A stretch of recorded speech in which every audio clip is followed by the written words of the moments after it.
The mysterious ghost child Lilibet is giving us a headache. Is it Meghan's dirty plot?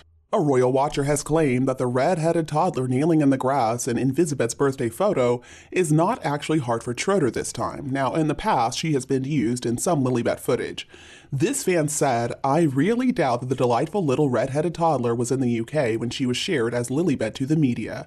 I do believe that she is the Montecito gardener's adorable little granddaughter." Now, this little girl was also photographed at a Santa Barbara polo match while being nursed by her parents as the two of them walked by. Hartford actually has a much smaller mouth, and she's got dark blonde hair and a medium complexion. She has kind of an oval-shaped head and closer set around her eyes than the little red-headed girl, who has actually a very fair complexion. Her head's a bit broader, wider set, narrower eyes, and her frame is a bit thicker. I think they are two different kids. Hartford does not really resemble Meghan or Harry in the least, and neither does that little red-headed infant. So within the first 24 hours of Invisibet's birth announcement, on or about the 5th of June, I had the chance to take a look at the U.S. birth registration search link through a post from Crystal Martin and Smoke and Mirrors, and so I typed in Mountbatten Windsor. Well, the name Mary Diana Mountbatten Windsor immediately popped up. It was recorded as born at an LA Women's Health Center. Well, I should have taken a screenshot, because by the time I went back to search again, the name had been removed. Ugh, I'll never forgive myself for that little mistake, but I'm sure somebody out there did take a screenshot. Anyway, I think that Crystal Martin had to change devices soon after, because she was having trouble downloading all of this information. But other people out there also claim they read the exact same entry. I did a second search, and I did screenshot that, but it doesn't really show anything. I'm gonna look around for that after. Anyway, what I did read was early in the third trimester, the surrogate, who was carrying twins, was rushed to the hospital. She was experiencing premature labor, and she had to have an emergency C-section. One of the babies was in fetal stress. One rumor I have heard was that the child that was supposed to be handed over to Meghan and Harry didn't survive, and so the surrogate legally had to hand over the other child. And I think there was some type of legal escape for the surrogate, even though the initial health experiences had advanced to her. So perhaps the situation was that there was enough money with an NDA and a legitimate case for keeping the second twin. So the surrogate was basically set financially, and Meghan couldn't really pursue a lawsuit because the truth would come out. So I think Lilibet is certainly the phantom child, and I don't know what to say about Archie's surrogate. Maybe they dragged her from the Thames. But many people out there saw an entry for Mary Diana Mountbatten Windsor born at an LA hospital, and since then, mysteriously, it has been scrubbed from the internet. No child of that name born in Santa Barbara County for sure. They definitely used a surrogate.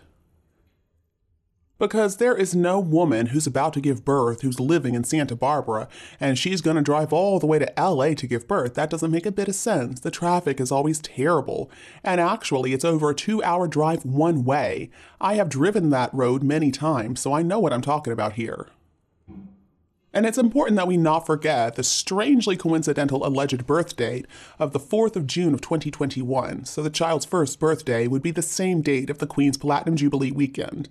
Was that a coincidence? I think not. In Meghan's twisted mind, she would have expected a little girl with the same name, for which they did not get permission, to overshadow the late Queen. Oh yeah, right, Meghan, in your dreams. But that's how Meghan is, just incredibly delusional. Let's just watch Harry's lawyers build a case of him as the victim of this malignant narcissist, which she is, and make sure that Meghan gets the blame for all of these problems. Meghan should really be making plans right now to retire on a desert island somewhere. And see, to carry the theory a little further, Meghan just had to have this dramatic miscarriage so that the dates would line up. I do remember at the time, every single time that Meghan was questioned about when the baby was due, all she would say was "in the summer," which I found pretty strange because in this day and age, a birth can be predicted medically pretty much to the day. And if you do a Google search for Lilibet Mountbatten Windsor, that one photo that was dropped on the internet on her first birthday is the only photo of her alleged existence. But as soon as it came out, I did a search and it came up in a catalog of children's clothing. Now, I think other people also found this link, and so they put it up and shared it with people, and just a little while later, that same link had been changed, with that same photo cut out and enlarged with a scroll saying "Happy Birthday to Lilibet." So a lot of people made more posts saying exactly that, and soon enough, the whole link was Google timed out. So the only conclusion I can really come to is that they paid good money to buy off the manufacturer of the catalog. Because when the alleged christening photo came out on the internet, I cannot wait for the truth about all the children, the houses, the involvement of Marcus, what is up with that, and Doria's history to be revealed to the entire world. I still say that people who have and take British monarchy titles should, as a part of the package, really show their kids so that they can be recognized as part of the family who really heads the country. Meghan has said that she is not going to hand her children on a silver platter to the public. Well, all right then, Meghan, that's fine. But if you're not willing to do that, if you're not willing to show them, then give the titles back.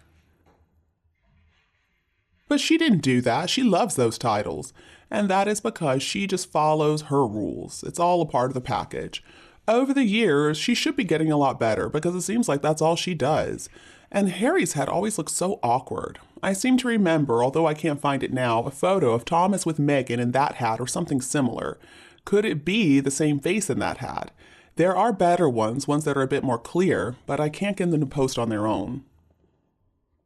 They certainly are a pair of grifters, though, and they deserve to be exposed for this big lie, and as I have said before, the parents of the children being used in photos should be investigated for allowing this sick game to continue. Because at the end of the day, I don't care if they agreed to it or not, they are participating in fraud.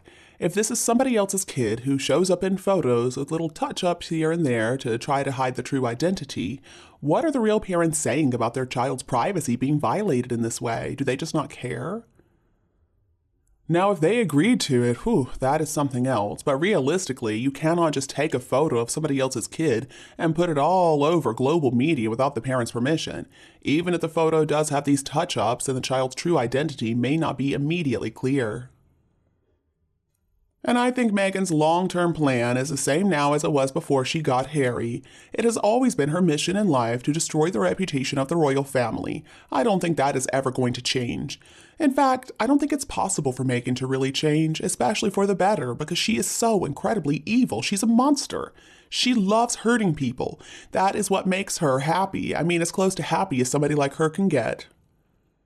And I think the person that she is harming the most right now is Harry. She is leading him down a very dangerous path of personal destruction. And I'm not saying he's innocent in all of this. He's not. But I don't believe that Harry's clever enough to come up with all their shenanigans. Now, the latest one, of course, is that catastrophic car chase that supposedly happened in the streets of Manhattan. With all this nasty evil traitor has done to her family and Harry's, plus any associates and naturally the staff who she was so horrible to, such a vicious bully to, I mean, we would assume that Meghan would try to keep a low profile and just stay quiet. But that's never going to happen, because in her twisted, evil mind, she really is superior to everybody else in this world. What a claim to fame she has, just because she is so delusional. I think Meghan's long-term plans are to try and discover fame and fortune all on her own. See, the downside is, without the royal family and Harry, Meghan's just a middle-aged Netflix actress who would have been unemployed otherwise. I wish all titles could be taken away, and the royal family should file lawsuits for defamation of character so that Meghan can no longer make money telling her truth about the royal family. And after that, Meghan, do whatever you want to do. We don't care.